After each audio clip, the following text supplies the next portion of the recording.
안녕하세요. 공포학과 M교수입니다. 육군, 해군, 의경, 공군에서 수많은 군대 괴담을 제보받았지만 그중 제가 가장 무섭게 봤던 이야기를 오늘 소개해드리려고 합니다. 굳이 제목을 짓자면 관 6개 괴담인데 1인칭 시점으로 제작했습니다. 가시죠.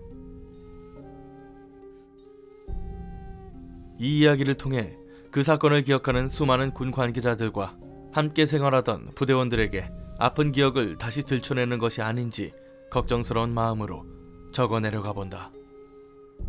1997년 2월, 고등학교 졸업 이후 꿈도 희망도 없이 막연히 봄이 찾아왔다. 친구들은 대학 입학이다, 취업이다, 각자 갈 길들을 찾아 분주히 움직이고 있었지만 나는 무기력한 봄을 보내고 있었다. 보다 못한 아버지께서 군대나 가라 성화를 치셨고, 그렇게 97년 봄이 채 가기도 전에 부사관으로 군대에 입대하게 되었다. 부사관 교육이 끝나고 자대 배치를 받은 나는 육군 특전사령부 흥령부대로 차출되었고, 그렇게 흔히들 말하는 특전사로서의 나의 정체성을 찾아 무던히도 노력하며 지내고 있었다.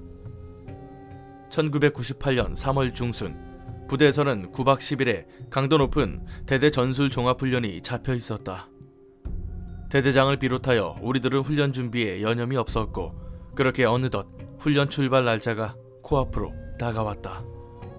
전체 부대원들이 일시에 훈련을 떠날 수가 없는지라 부대원들을 크게 2개조로 선발대와 후발대로 나누었는데, 훈련 출발 전날 대대장의 훈시와 함께 선발대의 사기를 높이기 위한 회식이 있었다.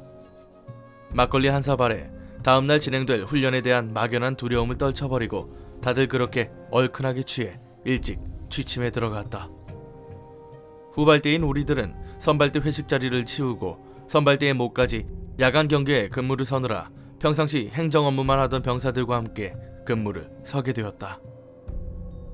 새벽 2시부터 경계 근무가 잡혀있던 나는 무거운 몸을 일으킨 채 주섬주섬 전투복과 방한복을 챙겨 입고 부사수와 함께 교대를 위해 초소로 향했다.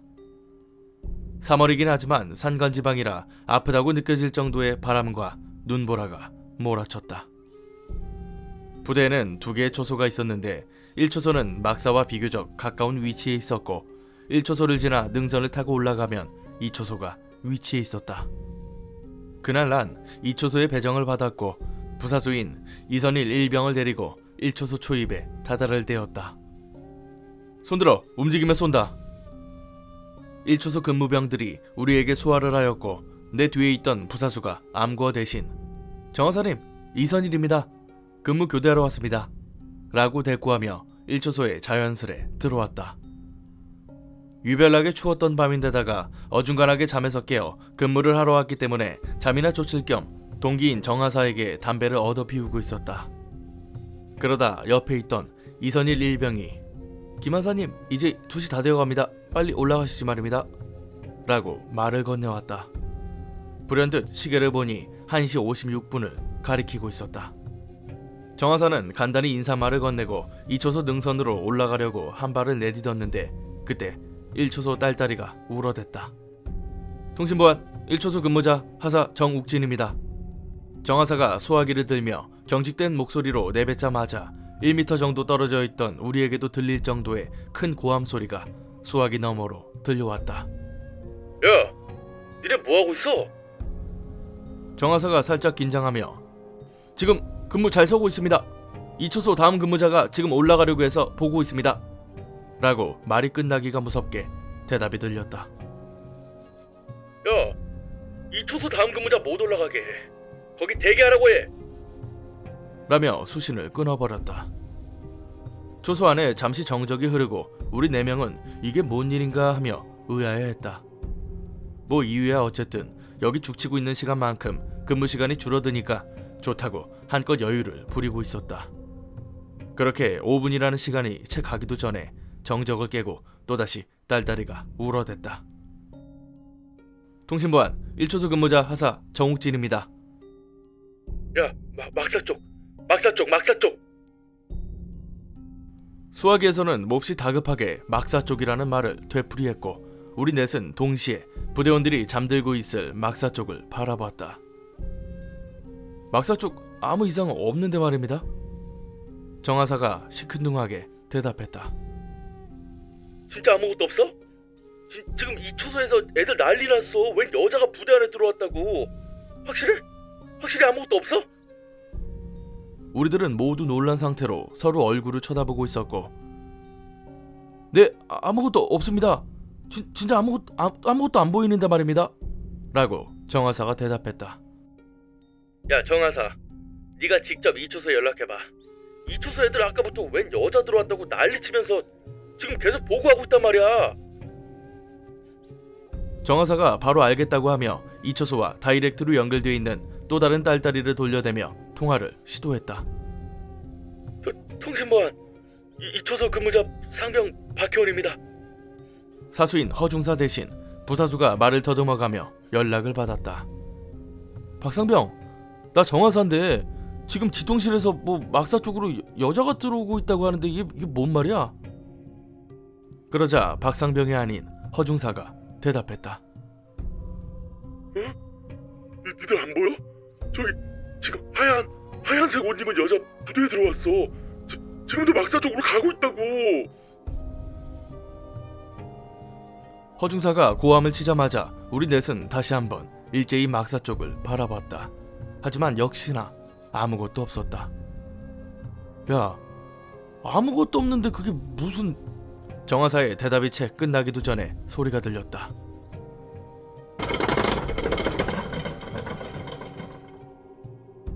무슨 쇠사슬 끄는 소리가 들려왔고, 그 소리는 정적한 산의 새벽 공기를 충분히 울릴 정도로 꽤 큰 소리였다. 에이 개새끼야, 진짜 안 보여? 지금 저 여자 쇠사슬로 못 끌고 오고 있잖아. 허중사의 절규하는 외침을 뒤로 쇠사슬을 끄는 소리가 점점 커지고 있었다. 관이다. 관이야. 허중사가 다시 말을 더듬어가며 당시의 관이라는 단어를 정말 수십 번은 읊었다. 야, 관이야 관. 저 여자 사슬에 관을 주렁주렁 매달고 들어왔어.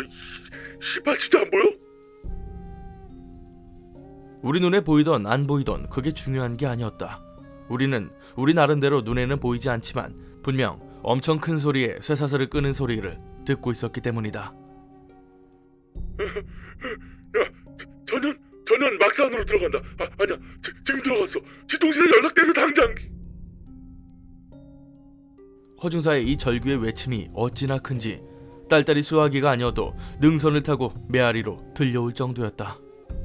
놀란 정하사가 지통실에 황급히 연락하며 지금 여자가 막사 안으로 들어가고 있다고 연락을 했고 10초도 안 되어서 막사 중앙 현관 전등이 켜지면서 환해졌다.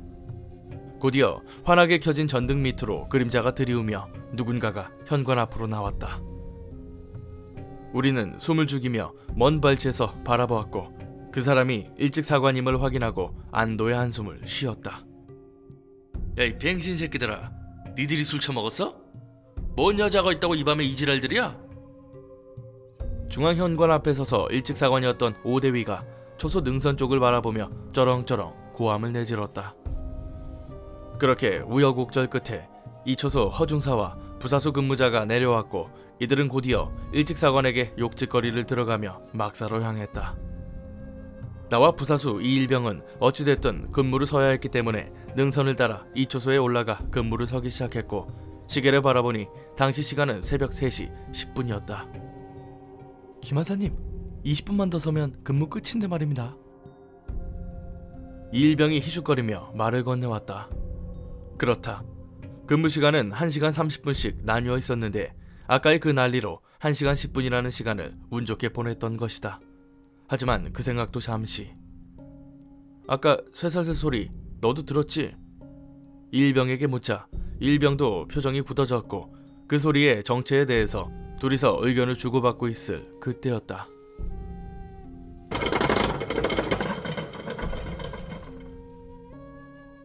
순간적으로 나와 이일병은 동시에 얼굴을 바라보며 그 소리가 난 막사를 바라보았고 난 내 눈을 의심해야 할지 내 머리를 의심해야 할지 혼란이 일어날 장면을 목격했다. 아까 허중사가 미친 게 아니었다. 능선에서 바라보는 것이라 얼굴까지는 보이지 않았지만 정말 칠흑같이 검은 긴 머리에 무슨 야광처럼 뿌연 빛이 날 정도로 하얀 옷을 입은 분명한 여자였다. 아까 일찍 사관이 나와 고함을 치던 현관 쪽으로 나온 여자는 뭔가를 이끌고 막사에서 점차 멀어지고 있었다.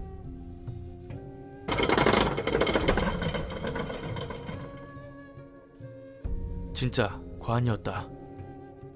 두 손으로 쇠사슬을 잡아 오른쪽 어깨로 메어들고 흡사 십자가를 이끄는 예수의 모습처럼 관을 이끌고 있었다. 그런데 더 가관인 건 그 관이 한 개가 아니라 6개나 되는 것이다.